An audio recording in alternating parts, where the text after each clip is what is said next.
Jesus then showed me something that broke my heart. Christians who had studied prophecy their whole lives still being deceived. They had expected something obvious, something clearly evil.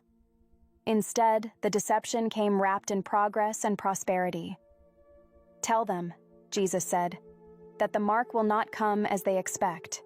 It will come promising peace, security, and convenience. It will come solving problems that seem unsolvable. It will come as a friend, not an enemy." He showed me how the system would work, how it would start as a voluntary program but would gradually become necessary for daily life. Those who refused would first face inconvenience, then discrimination, and finally, persecution. But then, Jesus showed me something beautiful: communities of believers who had chosen to remain faithful.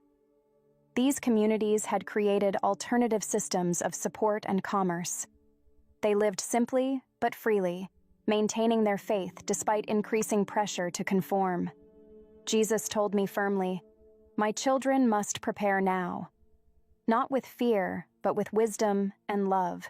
They must build communities. They must strengthen their faith. And they must learn to live differently than the world." He showed me specific details about how the mark would be implemented. These were details I was told to share with everyone. First, it would begin as a solution to identity theft and financial fraud. Second, it would be promoted as a way to protect children and the elderly. Third, it would promise to end human trafficking and illegal immigration. Fourth, it would offer unprecedented convenience and security. And fifth, it would be endorsed by respected religious leaders.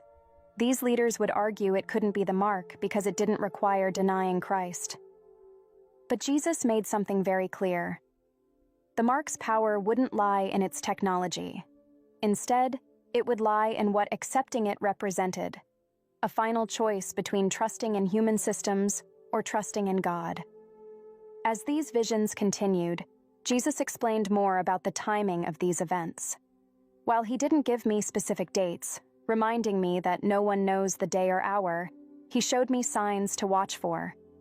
These signs included a global economic crisis that would make digital currency seem necessary, increasing natural disasters that would make tracking and identification of citizens seem crucial, a movement toward global unity that would make resistance to worldwide systems appear selfish and dangerous, a technological breakthrough that would make the mark seem like the obvious next step in human advancement.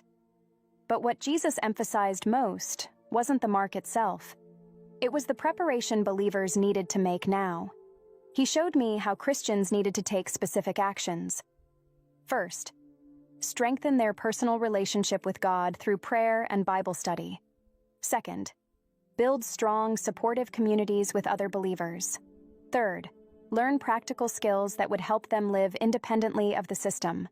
Fourth, develop alternative ways of trading goods and services. And most importantly, cultivate unshakable faith that God would provide. Jesus then showed me something that brought me to tears: the eternal consequences of accepting the mark. This wasn't just about earthly convenience or survival. This was about eternal souls. The mark would fundamentally change those who accepted it, severing their connection to God in a way that couldn't be undone. Jesus spoke with deep compassion. "Tell them that no convenience is worth their soul. Tell them that I will provide for those who remain faithful. Tell them not to fear, for I am with them always, even unto the end of the age." He showed me how some believers would face martyrdom rather than accept the mark. Their sacrifice would inspire others to stand firm.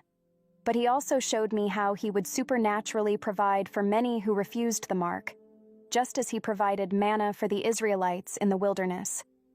The vision then shifted to show me something unexpected: how the mark would affect people spiritually. Those who accepted it wouldn't immediately realize what they'd done. Gradually, their ability to perceive spiritual truth would diminish.